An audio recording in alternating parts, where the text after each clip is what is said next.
ይሄ ልጅ አልተቀበረም ነበር በምድራችን ላይ አትቀብሩትም ብለው 3 ቀን ድረስ አንጀቱ ተጎልጉሎ ነው ሰው አልቀበርንም እኮ እኛ። በምድራችን የሚለው ማህበረሰቡ አይመስላችሁ የፖለቲካ ልሂቁን ማህበረሰቡ አይደለም። ይሄ ፖለቲካ ልሂቁ ራሱን ሞዲፋይን ተደርጎ የመጣ ነው በኦህዴድ የብልጽግና ትርክት ውስጥ። ይሄ አስተሳሰብ ይሄ ሊቅ በዋናነት አስተሳሰቡ ምንድነው ከተባለ ስልታዊ ጥቃት። የጥቃቱ ባለቤት ማን ነው ከተባለ ራሱ ካቢኔው ወረዳው እያልን መጣና ወደ ዞን እንሄዳለን። ክልል ላይ አለ፣ መጨረሻ ላይ ፌደራል መንግስት ላይ እናገኘዋለን። እጆች አሉ፣ እየተሳቡ የሚሄዱ እጆች አሉ። እነዚህ እጆች ዝም ብሎ ደግሞ የመጣ አይደለም። ቅድም ብያቸዋለሁ። ሞቲቮች አሉ፣ የፖለቲካ ትርክቶች አሉ፣ ግቦች አሉ፣ አላማዎች አሉ። ስለዚህ አብይ አህመድ ንጹሃንን ሲገድል ግቤን እያሳካው ነው ብሎ የሚያስብ አመለካከት ካለው እታች ያለው አርሲ ላይ ያለው ወረዳ ላይ ያለው የፖለቲካ ሊቅም ተመሳሳይ አመለካከት አለ። ግቡ ምንድነው በደጋጋሚ ያስቀምጣል። ስለዚህ ለግቡ ሰማዕት የሚሆኑ ሰዎች አሉ፣ ለግቡ የሚሞቱ ሰዎች አሉ። እነዚህ ንጹሃኖች በየጊዜው መገደላቸው ብቻ ሳይሆን በምድራችንም ሟቹ በኢትዮጵያ ታሪክ ተሰምቶ አይታወቅም። ውሃ የሬሳ ማጠቢያ ነው የሚል ማህበረሰብ ሰውንም ያህል ነገር ግን የሰው አካል ያውም አፍርሶት ገሎት እዛች ቦታ ላይ አትቀበርም ይላል። ያ ቦታ የማን ነው? ማን ሰጠው ስንለው የኔ የሚላል። የሱ ስለመሆኑ ምንድነው ማረጋገጫው? ፖለቲካዊ ትርክቶች አሉ። ክልል የሚላል የፖለቲካ አስተዳደር አለ። ስለዚህ ያ የፖለቲካ አስተዳደሩ መሬቱን ወስዶታል። መሬቱን ስለወሰደው በመሬቴ የሚለው ባለቤት ሲሆን መጣህብኝ የሚለው መጤ ነው ማለት ነው። ስለዚህ የሞተበት መንፈስ መጣህብኝ ነው፣ ውጣ ነው። ይሄ ደግሞ ፖለቲካዊ ትርክት ነው። ይሄ ነው የተሸከመው ሶፍትዌሩ ያለው እዚህ ላይ። ስለዚህ ይሄ አመለካከት ስልጣን ላይ ደግሞ ይዞ ጠመንጃ ከያዘ የመንግስት መዋቅርን ከያዘ የጸጥታ መዋቅሩን ከያዘ ራሱ ገዳይ የሆነው ኃይል ይገባኛል። የሰው ስሜት ቁጭቱ ይገባኛል። ግን ፍትህ ብለህ ስትጠይቀው እሱ ይስቀባሃል። ገና መጨረስኩ ነው የሚለው። ገና የቤት ስራ አለኝ ይላል። ገና 5 ዓመት እኮ ተሰጠኝ ይላል። 5 ዓመት አለኝ ገና የሞት ሰርተፍኬት አለኝ። ወደ ፈቅደ ተሰልፈ ድምጽ ሰጥተኛል ገና ይላል። ህዝቡ ያለቅሳል። የመንግስት ያለ ይላል። መንግስት አለ ኢትዮጵያ ውስጥ መንግስት የሚባል አለ? ኢህአዴግ ስልጣን ላይ በነበረበት ሰዓት አምባገነን ነው። የፖለቲካ ሜዳው ለተቃዋሚዎች ዘግቶት ነበረ። ግን በዚህ ደረጃ የፖለቲካ ትርክቶች ነበሩ እንዴ? በዚህ ደረጃ በጣም ምናልባት በዚህ በሚያጨቃጭቅና የህልውና አደጋ የሆነበት ትርክቶች ነበሩ እንዴ? እያንዳንዱ ሰው ቢያንስ ወጥቶ በሰላም ይገባል። ስለዚህ የመጀመሪያ መንግስት የሚባለው ዜጋውን ቢቃወመው መቃወም እኮ መብቱ ነው። መቃወም እኮ ዲሞክራሲያዊ መብቱ ነው። ተቃውም እኮ ብሎ እኮ ሰጥቶታል እንዴ? በህግ በአዋጅ ሰጥቶታል። ተቃዋሚውንም እንኳን የመጠበቅ ኃላፊነት አለበት። መንግስት ስትሆን ይሄ ነው። ጥበቃ ታደርጋለህ። የድርጅት ፍላጎት እንኳን ቢኖርህ በህዝቡ ሰላምና ደህንነት ኪሳራ ላይ ያው ሞት የሚያስከትል አልሻባብ እኮ ከዚህ የተለየ ምን ይፈጽማል? ቢገባና በዚህ ደረጃ ቢያደርግ እኮ ይሄ እኮ ሽብርተኝነት ነው ካለ ይሄ የሚፈጸመው ራሱ የኦህዴድ ብልጽግና የሽብርተኝነት የጦር ወንጀል ሆን ተብሎ ስልታዊ በሆነ መልኩ ዘር የማጽዳት ወንጀል። ይሄንን የሚያስፈጽም ቡድን ነው። ይሄንን የሚያስፈጽም ቡድን ፍትህ ብለህ ብትጠይቀው መልስ የለውም። የፍትህ ጥያቄ ሲመጣ የፍትህ ጥያቄ ራሱ ተጠያቂ የሚያደርገው አካል ላንተ ፍትህ ሊሰጥ አይችልም። ሚዲያው ላይ ከፍተኛ ጩኸት አለ። በዚህ ጉዳይ ላይ ብዙ ሰዎችን አስቆጥቷል። ይገባኛል። መንፈሱ በጣም የሚያስቆጣው የሚዲያ ሚና ምንድነው? በኋላ መጣበታል። ስለዚህ ራሱ በዳይ ራሱ የትርክት አሸካሚ የሆነ ሰውና በደራጀ እንቅስቃሴ ይህንን ማህበረሰብ ለማጥቃት የሄደበትን ርቀት ስትመለከቱ በተደጋጋሚ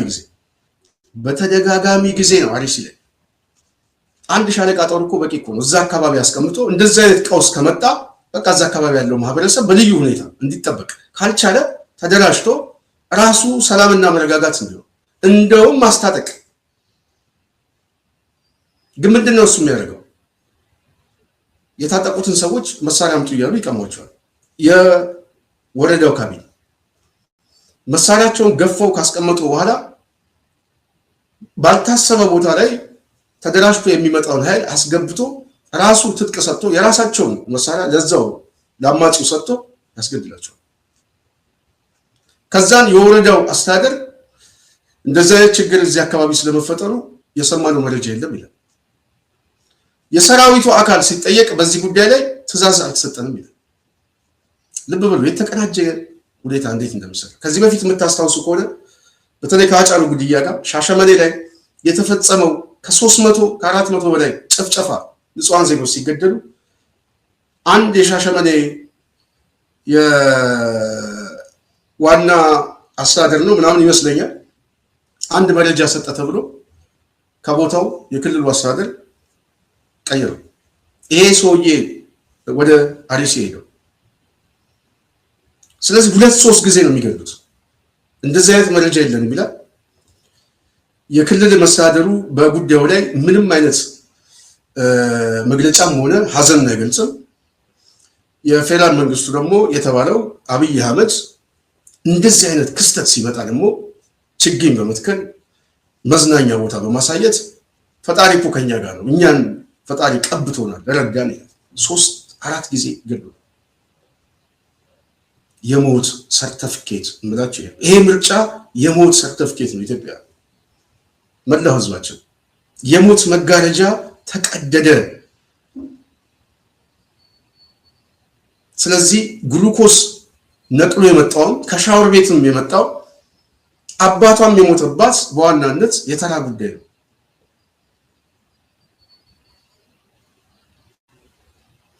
በምድራችን አትቀበሩም የሚለው ፖለቲካ አስተሳሰብ ከገባን ግቡ ምንድነው ለሚለው አንድ ተጨማሪ ማስረጃ ላሳያችሁ፣ ምን እያሉ እንደሆነ ማለት ነው። ይሄ ምርጫ ህዝቡ መርጦታል ወይስ ምናምን የሚለው እዛው ምናልባት አማራ ክልል ያለውን ነገር ስሙት። ከሱ ጋር በተገናኘ ግን አንድ የተናገሩት ነጥብ አለ። ለምን መጣችሁ? ቀደም ያሳየዋችሁ በምድራችን አትቀበሩም ሲሆን እኛ አባት ደግሞ የሚናገሩት መጨረሻ ላይ ስሙና የመንግስት ያለ ብለን ሬሳ ተሸክመን ስንሄድ እና ስንጠይቅ ለምን መጣችሁ የሚል መልስ ሰጥተውናል። ለምን መጣችሁ? መጤዎች እነሱማቸው የኛን ችግር አይታችሁ በአስቸኳይ ይሄ የብሔር ነው የሚባለው ነገር ድብብቆች ነው፣ የቃቃ ጨዋታ ነው አይደለም። ሰው ማተብን በጥስ ከተባለ በኋላ ብሔር የለው።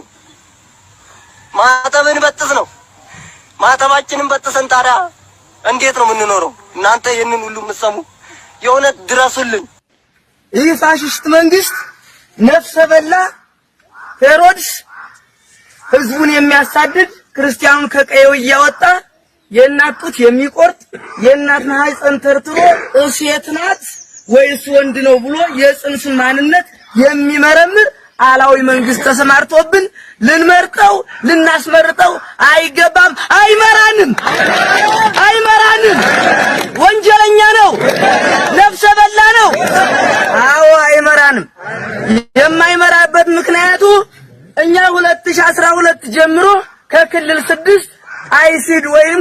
ወረዳ ከተባለ ቦታ ነበር የምንኖረው 2012 ጀምሮ ግን እህቶቻችን ወንድሞቻችን ሐምሌ 22 ቀን በአሬንጃ ቀበሌ 16 አርጎ አርዶብናል በዚህ መንግስት 16 ነው ታርደውብን ሰከላ ወረዳ ላይ 11 ሬሳ በእኛ ክንድ ተንጠልጥሎ መጥቶ ተራግፏል እውነት ነው እኔ ሐሰት ከሆነ ልጅ አንበራ ከፊት ተሰቅለኛል እንደዚህ አድርገን አምጥተን እንባችን አብስልን አቤት ለመንግስት እንባችን ያብስልን መንግስት አለ ብለን ለመንግስት እናመለክት ግን ከሰው ሀገር ምን አባል ታረግ ሄድክ ብሎ በመፎክር ያስወጣን መንግስት ነው ከኢትዮጵያ ምድር እንድንወጣ ያደረገን ኢትዮጵያ ሁላችንም ልንዘምትባት ልንሰራባት ልናለማባት ልንኮራባት ልንከብርባት የሚገባን ሀገር ነበረች ነገር ግን አማራ የተባለ ህዝብ ወይም ክልል 6 ወይንም ኦሮሚያ ወይም ጋምቤላዶ መስራት አይችልም ብሎ ያፈናቀለ መንግስት ነው ዘረኛ ነው አይመረጥም ባንዳ ነው ሌባ ነው ኢትዮጵያን ያጠፋ ነው ስለዚህ አሁንም ከዚህ ቀጥሎ ሶስተኛ አማራ በተባለችቷ ምድር ላይ የሃይማኖት መሪዎች ቀሳውስቱ ሊቃውንቱ መምህራኑ ታላቅና ታላቅ ታሪክ የሚሰራበት አማራ የተባለችቷ ምድር ናት ይችን ሀገር እንድትደመሰስ መድፍ ድሽቃ ቅንቡላ ቢኤም ወዘተ ልኮ የአማራን ምድር እያስጨፈጨፈ በማይታወቁ በኦነግ ሸኔ መከላከያ የሀገር መከላከያ ሰራዊት አስመስሎ የኦነግ ሸኔን ድርጅት አደራጅቶ ህዝባችን እያስጨፈጨፈ ነው አይመራንም ስላዳመጣችሁኝ አመሰግናለሁ የሰማችሁት ነው እንግዲህ የሰማችሁት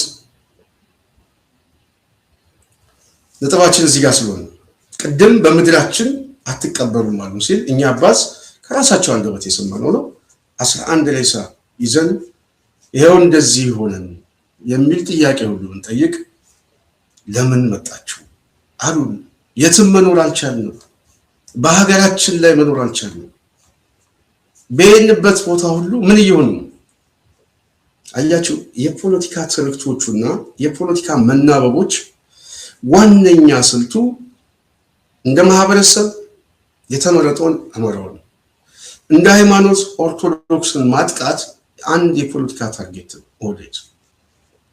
ኦህዴድ ባስተሳሰብ ኢትዮጵያን ዲኮንስትራክት ማድረግ አለብኝ የሚል ፍላጎቶች ሳይሆን ግቦች ነው ያሉት ሰው በደንብ መረዳት አለበት ምንለው ነገር ስለሚያየው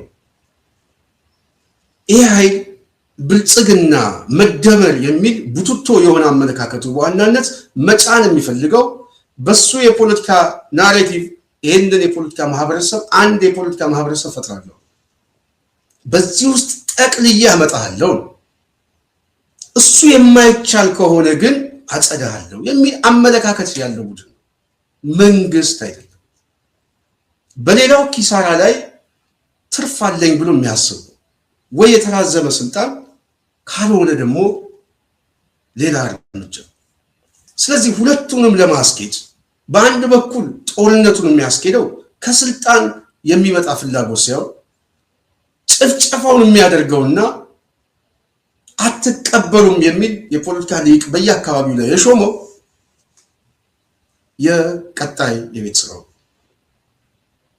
ስለዚህ እያንዳንዱ ማህበረሰብ ኦህዴድን የሚመለከተው የሞት ሰርቲፊኬት የተሰጠው ምናልባትም በምርጫ ስም ቀሪ 5 አመት ለመሞት ተራችን እየጠበቀን ለመውደቅ ምናልባት ዛሬ አሪሲን የሰማነው ነገ ጠዋት ተሰቦ እዚች አዲስ አበባ ዙሪያ እንደሚመጣ ማንንም ሰው መጠራጠር የለበትም እኛ ይሄን ስንናገር ሰው ለማስፈራራት አይደለም እንዲዘጋጅ እንዲያስብ ነገን እንዲያስብ በቃኝ እንዲደራጅ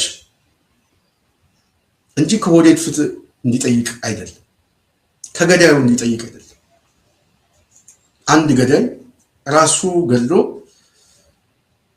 ራሱ ዳኛ ሆኖ የሟች ቤተሰብ ፍትህ እፈልጋለሁ ቢል ከማን ነው የሚያገኘው? ከገዳዩ፣ ከዳኛው። ዳኛውም እሱ ነው፣ ገዳዩም እሱ ነው። ስለዚህ የሚያለቅሰው ማህበረሰብ ፍትህ ይሰጠኝ ሲል መንግስት አለ እያሉ ይህንን ችግር የሚመለከትልኝ አለ የሚል ትርክቶች እያስቀመጠ ነው። እሱ ራሱ በሂደቱ ላይ ቀስ እያልክ እየዳከምክ እንድትወድቅ እንድትጠፋ ያደርጋል። ዋነኛ አመለካከቱ ግቡን ነው የምናየው። ግቡን ስናየው ይሄ ቡድን ኢትዮጵያን እረፍት አይሰጣትም። አብይ አህመድ አሁን ህዝቡ መርጦ ይመጣው የሚል በጣም አስቂኝ በሆነ መልኩ በኢትዮጵያ ላይ ከምርጫ ሳይሆን ከወንብድና የመጣ ስልጣኑን ከመስከረም በኋላ አስረዝሞ የሚፈጽመው ልማት ተስፋ በትውልዱ ላይ የሚታይ የዳቦ ጥያቄውን የሚመልስ ምናምን መንግስት አድርጎ የሚመለከት ሰው በጣም ያሳዝነኛል። አንዳንድ ጊዜ ይሄንን ለማስረዳት ሁለት መንግስት ያበቃል። በጣም አስቸጋሪ ስለሆነ እንደዚህ አይነት ሞቲቭ የለውም። ይሄ የሌለው ቡድን በየጊዜው ቀውስ አለ። መንግስት እኮ ልብ በሉ የጽና ቤተሰብ መንግስት አሁን ጦርነት አለ። አማራ ክልል ያለውን ህዝብ 100 ምናምን መቀመጫ ያለው ማህበረሰብ በዚህ ጦርነት ውስጥ በዚህ ቀውስ ውስጥ አንደኛ ህዝቡ ውክልና ከሌለ በትግራይ አካባቢ ከ39 በላይ መቀመጫ ውክልና የለው 10 ዓመት ሊሆነው እንደውም አሁን ክልሉ ራሱን ችሎ ከፌዴሬሽን ተነጥሎ ብቻውን እየቆመ ማህበረሰቡ ውክልና የለው። ስለዚህ በፌደራል መንግስቱ ላይ ውክልና የሌለው ማህበረሰብ ነገ ጠዋት ምን ያስባል? ምንድነው የሚያስበው? ይሄ ተገፊነት ምን ይመጣል ብሎ አያስብም። በቃ እኔ ስልጣኑን ምን ይዝበት ብቻ አቋራጭ ነው የምፈልገው። ኦኬ እሺ፣ ውጤት ምንድነው? ቀውስ፣ ጦርነት፣ እልቂት። ትንሽ ደግሞ የተሰባሰበ ኃይል ደግሞ ሲመጣበት ሻቢያ መጣብኝ፣ ጽምዶ መጣብኝ ምናምን ይልና ወለጋ ደግሞ ሄድና ኦሮሞ እድሉን እኮ ሊቀማ ነው ይሏል። ራሱ ኦሮሞንም የዚህ የወንጀለኛ ቡድን ባለቤት አድርጎት ያመጣዋል። አያችሁ እንዴት ህዝባዊ ለማድረግ ሲሞክር ከእንደገና ይደበቅና ሃይማኖታዊ ጥቃት ይፈጽምና የሃይማኖት መካረርና ግጭት ለማምጣት ይፈልጋል። በሌላ በኩል ደግሞ ይሄንን ጥቃት ይፈጽምና ማህበረሰቡ አባቶች አጣን የሚል ተስፋ ማስቆረጥ ውስጥ ገብቶ ህዝበ ክርስቲያኑን ኦርቶዶክስ በዋናነት ያው ይታወቃል። ቤተክርስቲያን ውስጥ አብዛኛው ኦህዴድ አሰማርቶ ያመጣቸው ሰዎች አሉ። በዚህ ትርክት ውስጥ ግን ግጭት ይፈጥርና በቃ ተቋማዊ አመለካከቱ እየፈረሰ እንዲመጣ ነው። ስለዚህ ዓላማው በጣም የሚገርም እኮ 67 ሚሊዮን ህዝብን ያቀፈ ቤተክርስቲያንን መበተን፣ አባቶችን መነጠል፣ አንዱ ሃይማኖት ከአንዱ ሃይማኖት ጋር ተጠባባቂ ማድረግ፣ ኦሮሞ ጠላት በዛብህ ብሎ በስጋት አስቀምጦት ነገ ጠዋት በቃ ሌላ ችግር ሊፈጸምብኝ ነው ብሎ ሰርቶ ከብልጽግና ጋር እንዲሰባሰብ፣ ሌላውን ኃይል ደግሞ የሆነ አንድ ካታጎሪ ላይ አስቀምጦ ይሄ የጠላት ኃይል ነው ከአካባቢህም ከቦታ አጽዳው የሚል ዘመቻ። ይሄንን የሚያደርገው ይሄ ቡድን በህዝቡ ላይ ብቻ ይምሰላችሁ። ለጽናት ሚዲያ በደረሰ መረጃ አንድ መረጃ ላካፍላችሁ። መረጃው ምን እንደሚመስል እዚሁ ከተላከው ላይ አንብቤ ላሰማችሁ። ምናልባት በሶሻል ሚዲያ ከዚህ ፕሮግራም በኋላ እናመጣዋለን። ሰላም ስንታየው፣ አንድ መልእክት አድርስልኝ እባክህ በሚዲያ በአራዳ ክፍለ ከተማ አካባቢ ከቢሮ ወጥተን ለሻይ ቡና ከገባንበት ቡና ቤት አንድ ፖሊስ አጠገባችን መጥቶ ተቀምጦ እኔም ከጓደኛዬ ጋር ስለነበርኩኝ በአካባቢው ላይ ቡና አዘን እየተጫወትን ይላል። ትንሽ አውራኝ። ይህ ፖሊስ ብዙ የአማራና የደቡብ ተወላጆች በአራዳ ክፍለ ከተማ 11ኛ ፎቅ እዛ አካባቢ ያላችሁ ይሄንን አጣሩ። በአራዳ ክፍለ ከተማ 11ኛ ፎቅ ላይ ትጥቃቸውን ቀምተው ታግተው ይገኛል። እባክህ ድምፅ ሁንልኝ፣ መልእክት አስተላልፍ ብሎ ለኔ ነገረኝ። ስለዚህ እናንተ በተለይ ሚዲያ ላይ ያላችሁ ሰዎች ይሄንን ነገር ለህዝቡ አስተላልፉ። የአማራና የደቡብ ተወላጆች ልብ በሉ። ይሄ ቡድን የሚያጠቃው ደግሞ ውጫው የሆነው ማህበረሰብ ብቻ ሳይሆን ለስርዓቱ ስጋት ናቸው የሚላቸውን በውስጥ በኩል ያሉትን የራሱ ወታደሮች እነሱንም በማሰር አንዳንዱን ደብዛውን በማጥፋት ከፍተኛ የሆነ ውንብድና የሚፈጽም ቡድን። ስለዚህ ይሄ ቡድን ግቡን ካየነው ከግቡ አኳያ ፍትህ ጠይቀነው መልስ ሊሰጠን አይችልም። መልስ ሊሰጠን አይችልም። መልስ ካልተሰጠን ውጤቱ ምንድነው የሚለው ግልጽ ነው። አንድ ልጅ ይሄንን ጽፎ ይሄንን ላሳያችሁ። ይሄ ልጅ ምንድነው የሚለው? አሁን ደግሜ እላለሁ በመላው ሀገሪቱ ኦርቶዶክሳውያን ወጣቶች ማህበር ካውንስል ተመስርቶ በአንድ ሐሳብ በአንድ ልብ ካልተሰባሰብን እንደ ሶሪያ እንደ የመን ክርስትና በኢትዮጵያ ታሪክ ብቻ ትሆናለች። መልሱ ያለው እዚህ ላይ። ስለዚህ ይሄ ቡድን ፍትህ የሚሰጥ ቡድን አይደለም። ይሄ ቡድን አደገኛ ቡድን። ይሄ ቡድን በሃይማኖትህ የመጣ ቡድን፣ በማንነትህ የመጣ ቡድን፣ በከተሜነትህ የመጣ ቡድን። ዓላማው ማፍረስ ነው። ከተሳካለት ቅድም ባልኳችሁ የሞት ሰርተፍኬቱን ተቀብሎ መቀጠል። ስለዚህ ይሄንን ቡድን መገምገም ያስፈልጋል ብዬ በደጋጋሚ ጊዜ የምናገረው ለዚህ ነው። ምናልባት ሰው ያው እስኪነቃ ድረስ ዋጋ ቢያስከፍልም ይሄንን ሐሳብ ግን ደጋግመን ማምጣት የግድ ያስፈልጋል። አርቲስቶች ምን አሉ እንስማቸው እስቲ።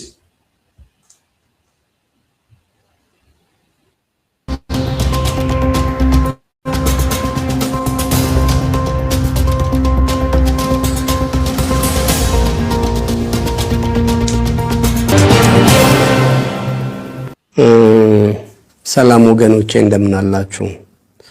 አርቲስት ቸርነት ነኝ። ገጣሚ ቸርነት ወርሳሊ ቸርነት።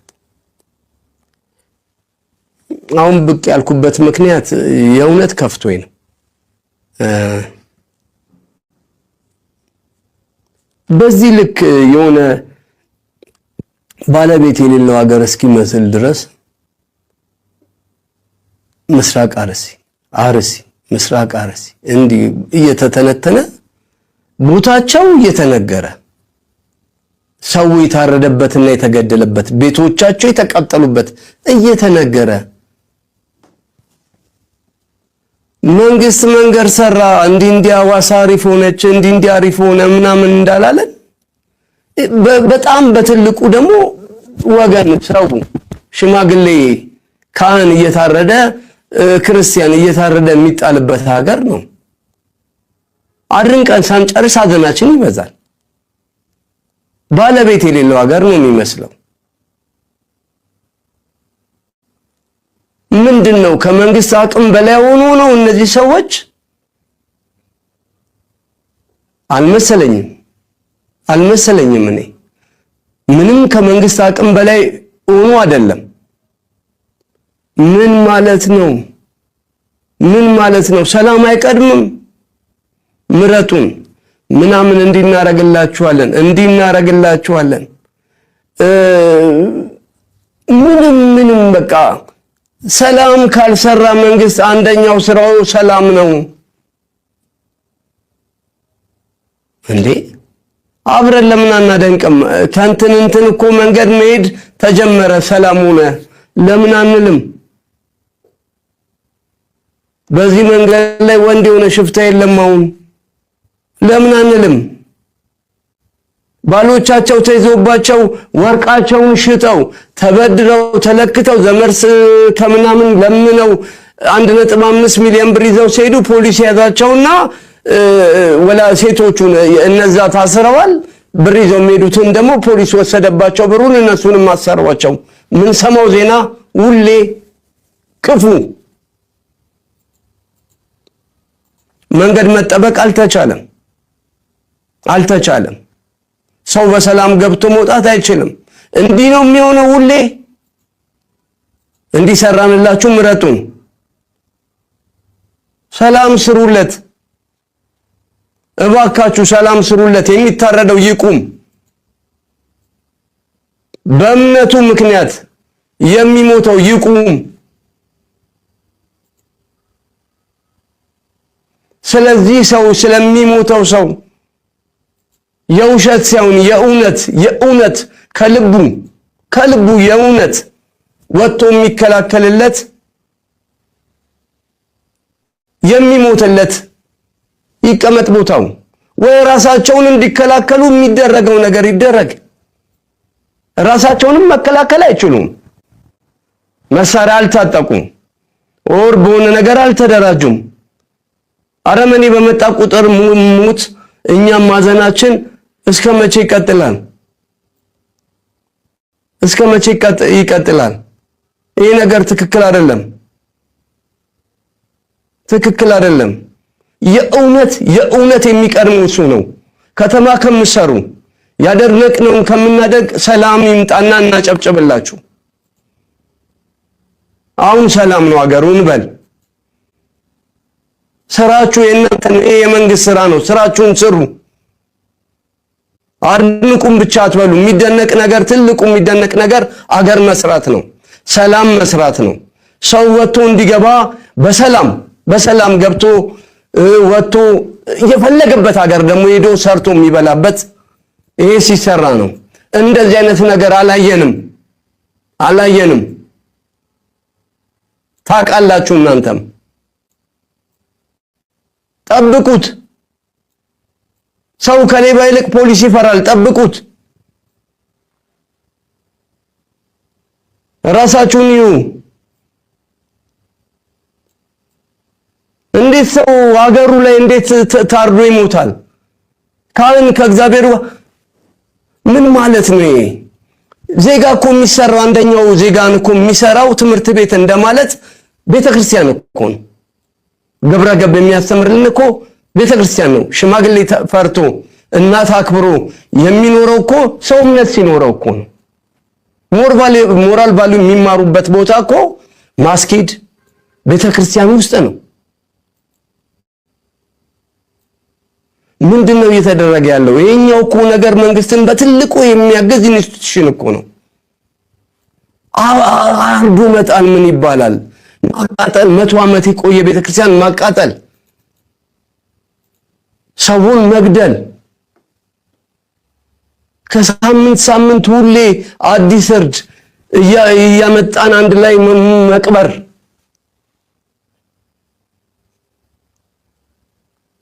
እንዴ ወገኖቻችን እኮ ናቸው፣ እናቶቻችን አባቶቻችን እኮ ናቸው የሚሞቱት። እኛ ከተማ ስላለን ነው። መርዶ እኮ የኛ ነው።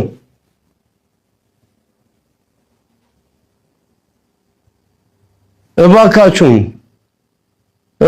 ስለ ጉልበታችሁ አምላክ ይህን ህዝብ ጠብቁት። ስራችሁን ስሩ።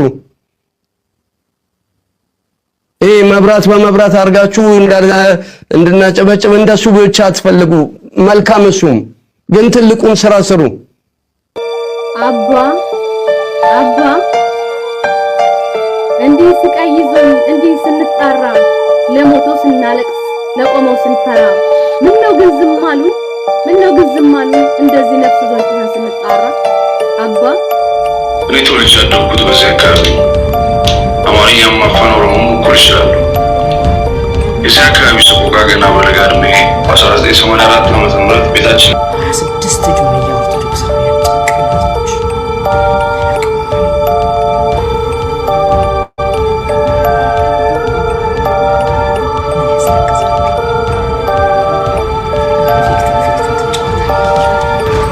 ያልታረር ነው ያልተገደልነው የአርሲ ኦርቶዶክሳውያን ስላልሆንን ነው። ብታርዷቸው ብትገሏቸው ቤተክርስቲያናቸውን ብታቃጥሉ አላልቃሉ አይደለ?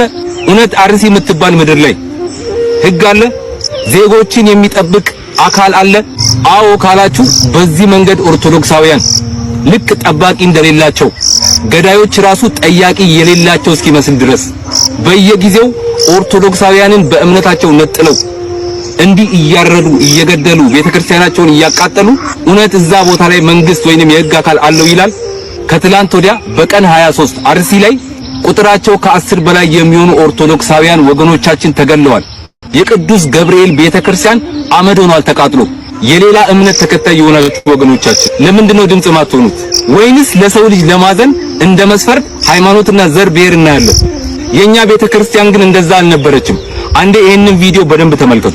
ቄሱ ሙስሊም ክርስቲያን ሳይሉ ህይወቱን የወልዳያን ህዝብ ህይወቱን ያተረፉ እየለመኑ እያለቀሱ ሙስሊም ክርስቲያን ሳይሉ እያካፈሉ እያበሉ እያጠጡ አይዟችሁ እያሉ ያሳለፉ አባት ያሉ እድሜያቸውን ሳብ ያርግልኝ። ይሄንን የመሰከረው የኦርቶዶክስ ተዋሕዶ እምነት ተከታይ አይደለም፣ የእስልምና እምነት ተከታይ የሆነ ወገናችን ነው።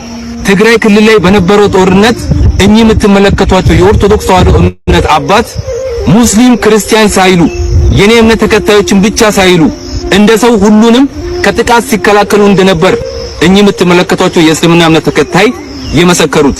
ይሄ የኛ የኦርቶዶክሳውያን እምነት አስተምሮ ነው። ለሰው ልጅ ለማዘን ሃይማኖት፣ ዘር፣ ብሔር አንቆጥርም። አንተ ሰው መሆንክ ብቻ ለኛ ለኦርቶዶክሳውያን በቂያችን ነው። በመጨረሻም ይሄንን ቪዲዮ የምትመለከቱ እባካችሁ አርሲ ላይ ለሚገደሉ ኦርቶዶክሳውያን ድምጽ መሆንን እንዳሰለችሁ። ገዳዮቻቸው እኮ አልሰለቻቸውም። እነሱን ማረድ መግደል አልሰለቻቸውም። እንዴት ታዲያ እኛ ለነሱ ድምጽ መሆን ይሰለቸናል? ስለዚህ በፈጠራችሁ አምላክ ይሄንን ቪዲዮ ኮፒ ሊንክ በቻላችሁት አቅም ኮፒ ሊንክ፣ ሪፖስት፣ ሼር፣ ላይክ እያደረጋችሁ አድርሱ። እርግጠኛ ነኝ እላይ ላሉ አካላት ይደርሳል። ሰምቶ ባልሰማ ካላሉ በስተቀር በእርግጠኝነት ስለሚደርስ ነው። አርሲ ላይ በግፍ ለሚገደሉ ወገኖቻችን ፈጣሪ ይድረስላቸው። አመሰግናለሁ። እንግዲህ የጽናት ቤተሰብ እመጣለሁ። ይሄም ልጅ የሚናገረው ላይ እንመጣበታለን። የሰማችሁትን ይመስላል። በከፍተኛ ደረጃ ሰውን አስቆጥቷል። ይገባኛል ስሜቱ እንደሆነ ተደጋገመ በጣም ግን በዋናነት አንድ ትዝብት እዚህ ውስጥ ማግኘት ይቻላል። መንግስት የሚባል በዋናነት ቅድም ላይ በመግቢያ እንዳልኩት ከዜጋው ሰላም በላይ የራሱን ሰላም የሚጠብቅ እንደሆነ እኛ ማስረዳት አሁን ሳይጠበቅብን ህዝቡ አውቋል። ይሄ ቡድን በምርጫም እንዳልመጣ ራሱ ውጤቱ በነገራችን ላይ የህዝቡ ተቃውሞ መንፈስ የምርጫ ውጤቱን ራሱ የሚያሳየው። ስለዚህ ይሄ ቡድን መንግስት አይደለም፣ ከዚህ በኋላ አዲስ አበባ ላይ የተቀመጠ ሽፍታ እንደሆነና በዛ ደረጃ ህዝቡ ብያኔ እየሰጠ እንደሆነ ፖለቲካዊ ብያኔ ነው የምነግራችሁ። በቃ ይሄ መንግስት ገዳይ ነው፣ ይሄ መንግስት እኔን አይወክልኝም የሚል የተቃውሞ ስሜት መንፈሱ እንደዛ ነው። ምክንያቱም በደጋጋሚ ጊዜ አሁን የሚደርሰው ጥቃት ማን እንደሆነና ከጥቃቱ ጀርባ ያለው በአስተሳሰብም በመዋቅርም በተለያየ መልኩ በመሳሪያም የሚያግዘው ኃይል ማን እንደሆነ ግልጽ ነው። ከዚህ በፊት ካስታወሳችሁ እዚህ ምዕራብ ሸዋ አካባቢ አንድ ሰዎች ሞቱ ተብሎ ኦኤምኤም ምናምን በስፋት ዘገበ። ፋኖ ነው እንደዚህ ያደረገው ምናምን ብሎ ማለት ነው። ቅርብ ጊዜ ጀዋር መሐመድ ሚዲያ ላይ ሲገልጽ ይሄ ጥቃት መረጃ ደረሰኛል። በሰዓቱ የነበረው አካባቢ ላይ ያለ ሚኒሻ የሆነ ቡድን አደራጅቶ ጥቃት የፈጸመው እዛው መዋቅር ውስጥ ያሉ ሰዎች ናቸው። መረጃ ደርሶኛል አለ በስም።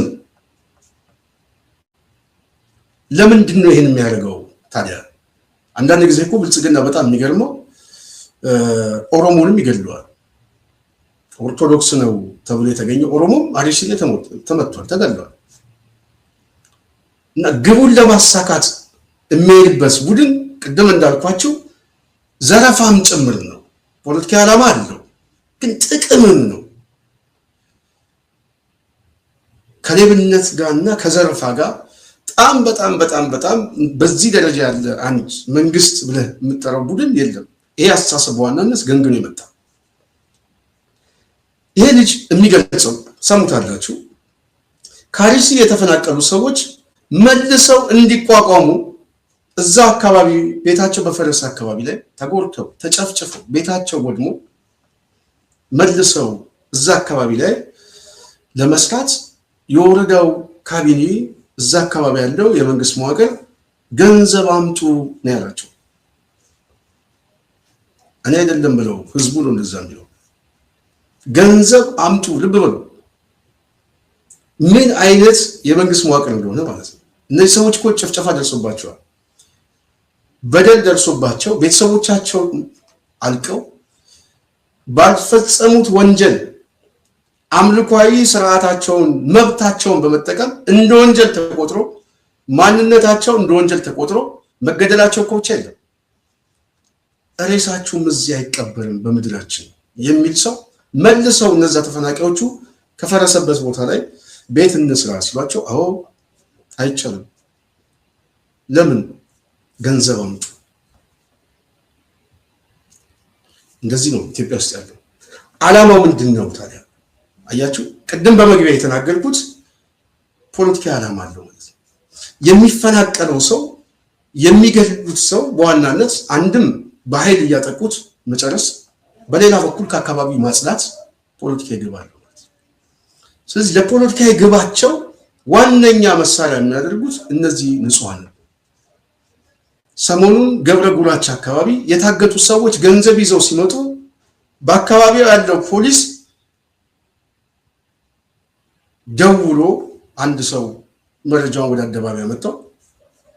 ድርሻዬን ወስጃለሁ፣ ድርሻችሁን እልክላችኋለሁ። የጸጥታ መዋቅሩ ነው እንደዛ ነው።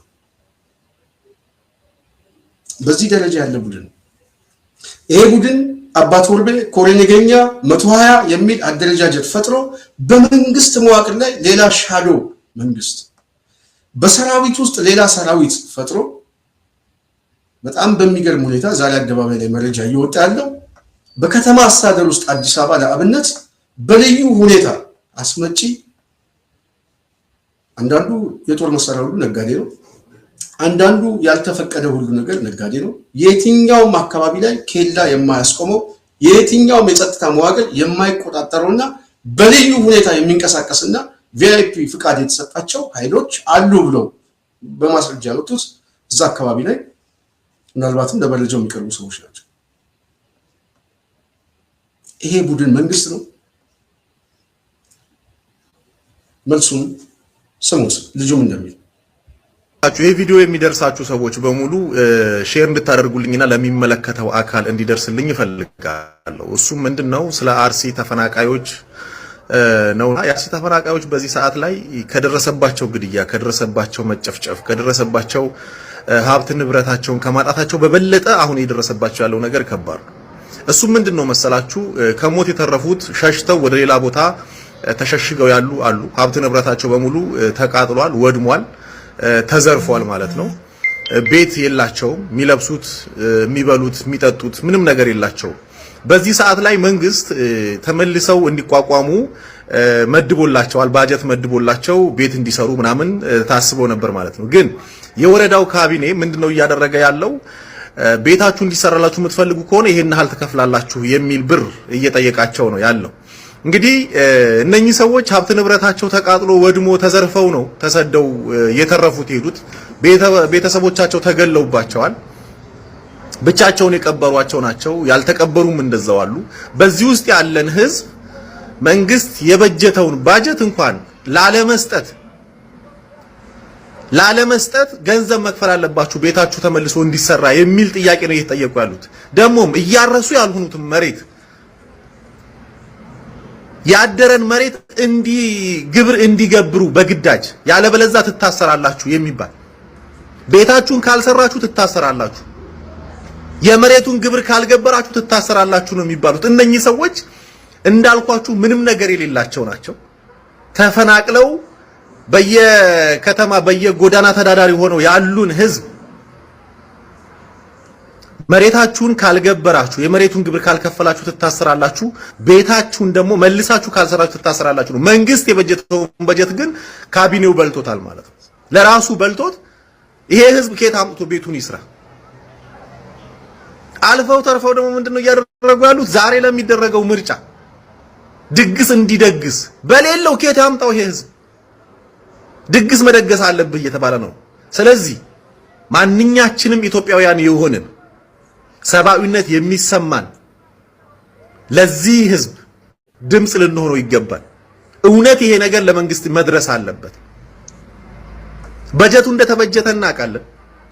በጀቱ ግን አንድም እንጥፍጣፊ ነገር በህዝብ ጋር አልደረሰችም። ካቢኔው በልቶታል። ከዛ ህዝቡ በራሱ እንዲሰራና ከዛ በኋላ እኛ ሰራን ሊሉ ማለት ነው። በራሱ ገንዘብ የሰራው ነው። ታዲያ ህዝቡ ኬት አምቶ ገንዘቡን ኬት አምቶ ይስራው?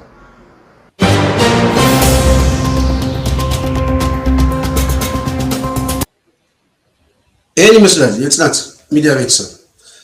ስለዚህ እኛ ዛሬ ማስረዳት የፈለኩት ይሄንን ጠቅልል አድርገን ስናየው ሰሞኑን ደግሞ በሀገራችን ላይ እየተፈጸመ የነበረው ምንድን ነው የሚለውን በተወሰነ መልኩ ትንሽ ባጭሩ ልንገራችሁ። በተለይ ከቴዲ አፍሮ ዳስጣል ጋር በተገናኘ አንድ ያሲን ኑሩ የሚባል ኡስታዝ ምንድን ያለው ለትውልዱ የሀገር ተስፋ ነው የሚያስፈልገው እንጂ ዳስጥል አልቅስ አይባልም ብሎ ሂስ ሊሰጥ በጣም አዋቂ ሆኖ ሂስ ሊሰጥ የመጣ አንድ የብልጽግና ኡስታዝ አለ። ተስፋዎቹ ምንድናቸው ብለን ስንገልጠው የአርሲ ጭፍጨፋ ነው። ልብ በሉ ማለት ነው። ተስፋዎቹ ማለት ነው። ተስፋ ያስፈልገዋል። እነዚህ ሰዎች አደባባይ ላይ መጥተው በዚህ ጉዳይ ላይ የተናገሩት ነገር የለም።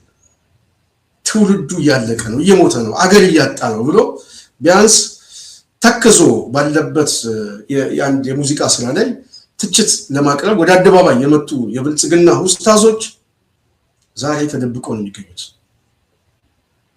ምክንያቱም ተስፋው የጨለመ ትውልድ፣ ተስፋው አገር ያጣ ትውልድ ዛሬ በአደባባይ ሞቱ እየታወጀ ስለሆነ ማለት ነው። እነዚህ ቡድኖች በጣም የሚገርማችሁ አርሲ አካባቢ እየተፈጸመ ያለው ጥቃት ስልታዊ የሆነ ትብብር የሚሰጡ ኃይሎች ናቸው። ለዚህ ጥሩ ማሳያቸው ብዙ ሳንሄድ ሰሞኑን የሃይማኖት ጉባኤ የሚባል የብልጽግና ማህበር ለምርጫው ጸሎት ያስፈልገናል ሲሉ ነበር።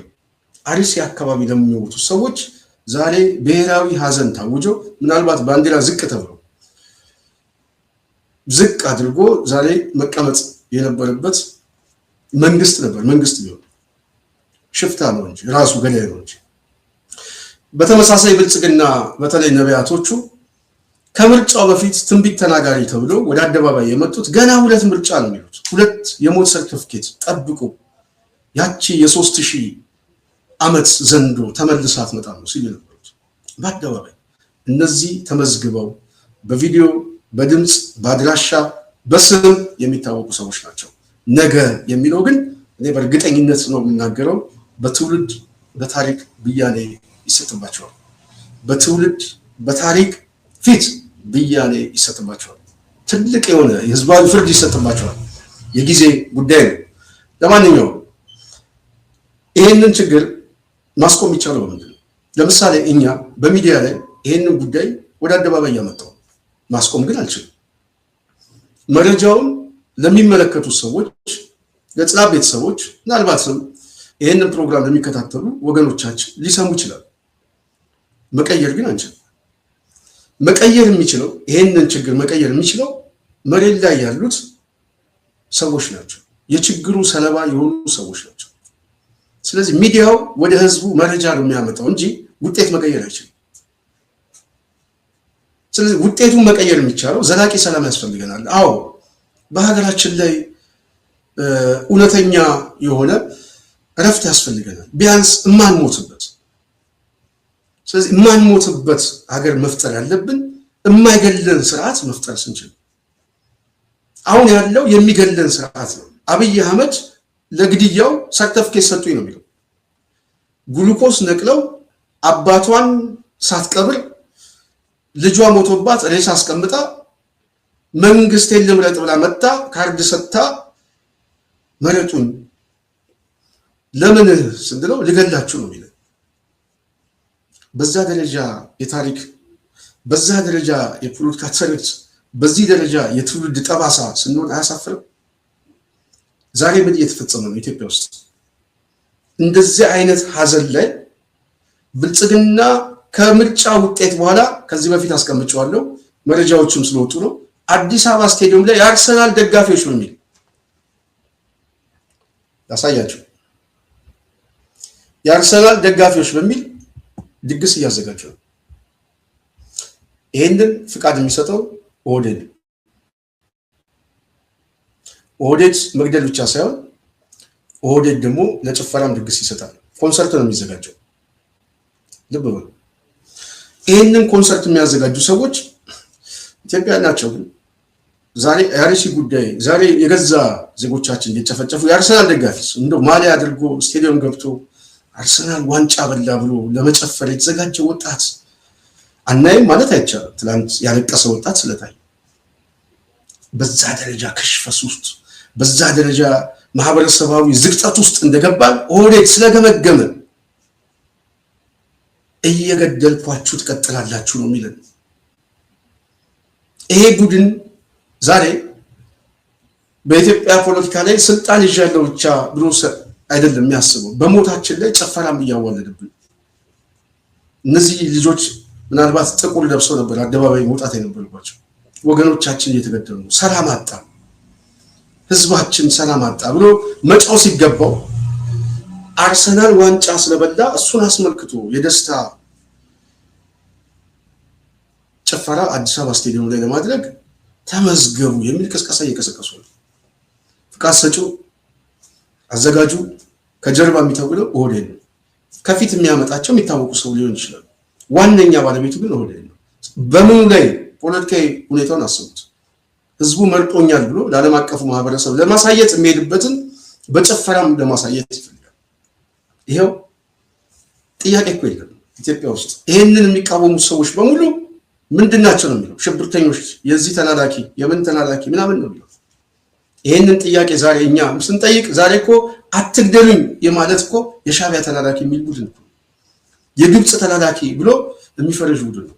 ሰው በዛ ደረጃ ከሆነ ችግር ውስጥ የገባው አትግደሉ ለማለት መሸማቀቅ አይጠበቅበትም።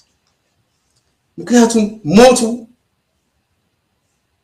ከሚሰጥ ስም በላይ ነው፣ ህይወትህን እያጣ ነው። ስለዚህ ሞት እየመጣብህ አትግደሉ ለማለት የሚያስፈልግ መሸማቀቅ ሳይሆን የሚያስፈልግ ፍርሃትን ማሸነፍ ብቻ ነው። አሁን ጥሩ ነገር እየመጣ ነው። አርቲስቶች ወደ አደባባይ እየመጡ ነው። ትልቅ ነገር፣ ህዝቡን ማነቃቃት በቃይ ማለት ይግድ ያስፈልጋል። ሞቱ ግን የጋራችን ሞት ነው። አርሲ ላይ ሰው ሞቱ ሲባል አዲስ አበባ ላይ ሰው ሞተ ማለት ነው። አማራ ክልል፣ ኦሮሚያ ክልል፣ የትኛውም አካባቢ ላይ የሚፈጸም ጥቃት የአንዱ ጥቃት የሌላው ጥቃት ነው። ስለዚህ ዝም ማለት ሳይሆን ጥቃቱ በእያንዳንዳችን ቤት ውስጥ እንደመጣ አውቀን ይሄ ቡድን ደግሞ የጥቃቱ ባለቤት እንደሆነ ገምግመን ማሳጣት አለብን። መፍትሄው መታገል። ለመታገል ቅድም አንድ ልጅ የጠቀሰው አለ፣ መደራጀት ወሳኝ ጉዳይ። በተለይ ኦርቶዶክስ የሆናችሁ ሰዎች መጪው ጊዜ አደገኛ ነው። ኦህዴድ ይህንን ቤተክርስቲያን ይህንን የማህበረሰብ ክፍል እበትነዋለሁ የሚል ፕሮጀክት ይዟል። ከዚህ በፊት ሰርጎ ያስገባቸው ካህናት የሚመስሉ የኦህዴድ ተከታዮች ስንዴ ምረጡ ብሎ አደባባይ ላይ መጡትን አሳይተናቸዋል። እነዚህን ሰዎች የሚያስፈልገው በማህበረሰብ ውስጥ በተለይ በአማኙ ውስጥ ክፍል ለመፍጠርና ቤተክርስቲያኗን ለመበተን እውነተኛ አባቶች ይኖራሉ አሉ ብዬ ተስፋ አደርጋለሁ። ብፁዕ አባታችን አሁን ሰሞኑን አዝነው የሰጡት መግለጫ ጥሩ ማሳያ ነው። አሉ ግን እነሱ ተሸፍነው ያሉት በእነዚህ ስንዴ በተሸከሙ ካህናት ነው። ዋነኛው ጉዳይ ህዝቡ እና አባቶች ጋር ግጭትም በመፍጠር ያመለካከት ሁኔታውን በጣም በማስፋት ቤተክርስቲያኗን መበተን፣ በአንድ በኩል ግድያ፣ በሌላ በኩል አዳዲስ ትርክት መፍጠር ነው። ስለዚህ ህዝቡ በተለይ አማኙ ይሄ እኔ እንደ አንድ ምክር እንጂ የፖለቲካ አቅጣጫ አይደለም። ይሄንን እኛ የምንናገረው እንደ አንድ አማኝ የችግሩ ሰለባ ነው፣ የጥቃቱ ሰለባ ነው። መፍትሄው ግን መደራጀት ነው። በየአካባቢው ላይ ተደራጅቶ የሚመጣበትን ጥቃት መጠበቅ ብቻ ሳይሆን ወደ መከላከል መሄድ አለበት። እስኪመጣ ጠብቀዋለሁ ብቻ አይደለም፣ በዛ ደረጃ ማድረግ አለበት። ሁለተኛ በቃኝ ብሎ ደግሞ ለህዝባዊ ቁጣ ራሱ ማዘጋጀት አለበት። የትኛውም መንግስት ይሸነፋል። በሌላው ዓለም ላይ ሰው ስለሞተ አይደለም ሰው የሚቆጣው። ብዙ ሀገሮች በተለይ ከኑሮ አኳያ የኢኮኖሚ ጥያቄ ይዘው የዲሞክራሲ ጥያቄ ይዘው ስርዓት ይቀለብሳል። እኛ ሀገር ውስጥ ያለው ለመቀልበስ የሚያስችለን የፖለቲካ ፍልስፍና አይደለም። የብልጽግና ቀኝ ዘመም ግራ ዘመም የሚል እሱ አይደለም እኛ የሚያሳስበን። እየሞትን ነው። የሚገለን ሰው ደግሞ ተመርጫለሁ ብሎ ሰርቲፊኬት ይዞ እየመጣብን ይሄንን ማጭድ ተሸካሚ በቃ ማለት ሲግድ ያስፈልገናል። በቃ ብለን የማንቆጣ ከሆነና ይሄንን ቡድን በየትኛውም ደረጃ የማይታገል ትውልድ በሚቀጥሉት 5 ዓመት እኔ የቃሌን ያህል እናገራለሁ። በሚቀጥሉት 5 ዓመት ምናልባት 8ኛው ምርጫ በኢትዮጵያ ተብሎ ፖስተር የሚለጠፍበት ሀገር አይኖርም። ፖስተር ነው የምነግራችሁ። በጣም ተበታትኖ ህዝቡ ወደ ስደት ወደ ተስፋ መቁረጥ የከፋ ቀውስና ምናልባትም ተገማች ያልሆኑ አደጋ እኔ እፈራለሁ። ይሄንን ምናልባት አድማጭ ተመልካች ለማስጨነቅ አይደለም።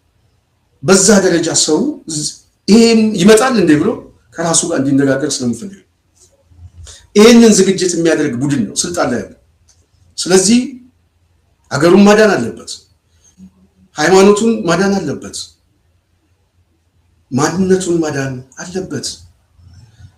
ለዚህ የሚያስፈልገው መደራጀት ነው። ለዚህ የሚያስፈልገው የተባበረ አንድነት ይዞ በቃኝ ማለት ነው። አትግደሉኝ፣ በገዛ ሀገሬ ላይ መፈናቀል ሰለቸኝ ብሎ የሞት ሰርተፊኬት የተሰጠውን ተሰጥቶኛል የሚለውን ኃይል ሰርተፊኬቱን መቅደድ ይቻላል።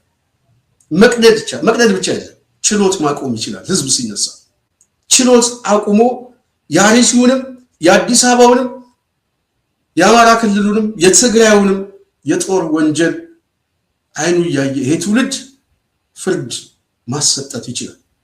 አንቆ ሊያሸንፉ ይችላል። ይህንን ለማድረግ ሰው መሰባሰብ፣ መቁረጥ፣ በዛ ደረጃ ቁጭት ውስጥ ገብቶ አንድነት ፈጥሮ በጋራ መነሳት ነው። በየትኛውም አካባቢ ላይ እረፍት እንደማይኖረው ማሳየት የግድ ያስፈልጋል። አስቡት፣ አዲስ አበባ ላይ እንኳን ህዝባዊ ቁጣ ቢነሳ ሊፈጠር የሚችለው አደጋ ገብቷቸዋል። ኦኬ፣ ይሄ ቡድን የተወሰነ ቶክስ ምናምን አድርጎ ጥቂት ሰዎች መስዋዕትነት ሊከፍሉ ይችላል። ከዛ በኋላ ግን ይቀመጣል ወይ ነው? የትኛው ካድሬ ነው አዲስ አበባ ላይ የሚቀመጠው? በዚህ ቀውስ ውስጥ የትኛው ካድሬ የትኛው የቀበሌ አስተዳደር ነው መንግስት አለ ብሎ ይጠብቀኛል? ያበቃለት ነው የሚሆነው። እንኳን በብዙ ከተማዎችና በብዙ ቦታዎች ላይ ህዝቡ ተነስቶ ያውም የሚያስነሳው ኮዝ አለ፣ በቂ ኮዝ።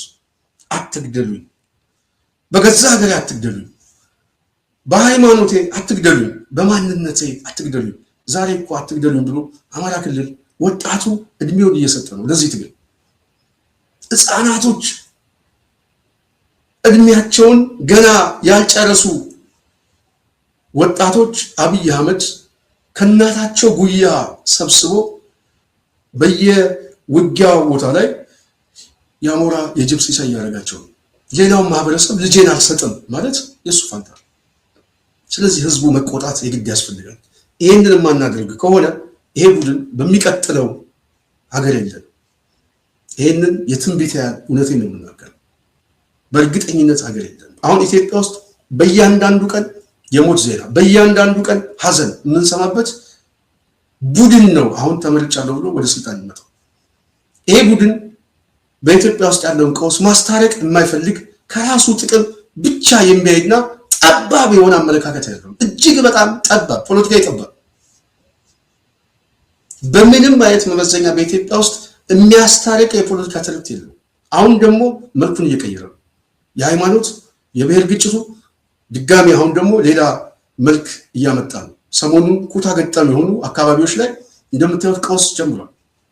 ስለዚህ ቀውሱ እየሰፋ አደጋው እየሰፋ ህዝባዊ ቁጣውም በተመሳሳይ እያደገ መምጣቱ ስለማይቀር ህዝቡ በየአካባቢው ተሰባስቦ ተደራጅቶ ይህንን አገዛዝ ከወዲሁ መሸኘት ያስፈልጋል።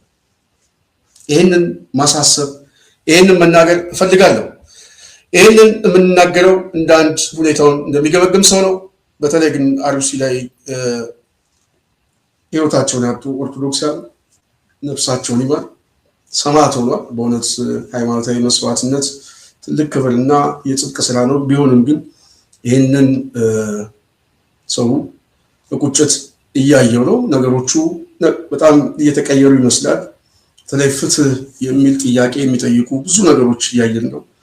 በአንድ በኩል ያው መንግስት አለ በሚል እሳቤ ነው። በእኛ እይታ ግን መንግስት የለም። ቢኖርም እንኳን መንግስት አለ ተብሎ የሚታሰበው ቡድን ነው የወንጀሉ ባለቤት። ስለዚህ ህዝቡ መፍትሄው እጁ ላይ ነው ያለው። እጁ በክንዱ ነፃነቱን ማረጋገጥ ይችላል ብዬ ስለማምን ነው። በአጠቃላይ የዛሬ ፕሮግራማችን ይሄን ይመስላል። የጽናት ቤተሰቦች አድማጭ ተመልካቾቻችን ቅርጽን በጣም ነው የምናመሰግነው። አይዞ በርታ፣ ከጎናችን ነው ከጎንነን ያሉ ብዙ ሰዎች አሉ። ከልብ እናመሰግናለን። በጣም ያማል፣ የአብይ አገዛዝ በቃ ማለት ያስፈልጋል የሚል ኮሜንቶች አሉ። ትክክል ነው። በተለይ ጽናትን የምታዳምጡ ሰዎች እንደዚህ አይነት ፕሮግራማችን ደግሞ ወደ ህዝቡ እንዲገባ የበኩላችሁ ሚና አድርጉ። ሼር ስታደርጉ፣ ላይክ ስታደርጉ ሰው ይሰማዋል። የሚሰማው ሰው ቢያንስ አንድ ሰው እንኳን መለወጥ ከቻለ ሰው እየተነጋገረ ነገ ጠዋት የመፍትሄ አቅጣጫውን በእጁ ሊይዝ ስለሚችል እናንተም የራሳችሁን ሚና ትወጡ ለማለት እፈልጋለሁ። ስለነበረን ቆይታ ከልብ አመሰግናለሁ። የጽናት ቤተሰቦች በሚቀጥለው ሌላ ሀሳብ ሌላ ዝግጅት እስክንገናኝ የዛሬን በዚህ ያበቃለሁ። ሙሉ ፕሮግራሙ እኔ ስንታየሁ ቸኩል ያዘጋጀሁላችሁ። ሰላም።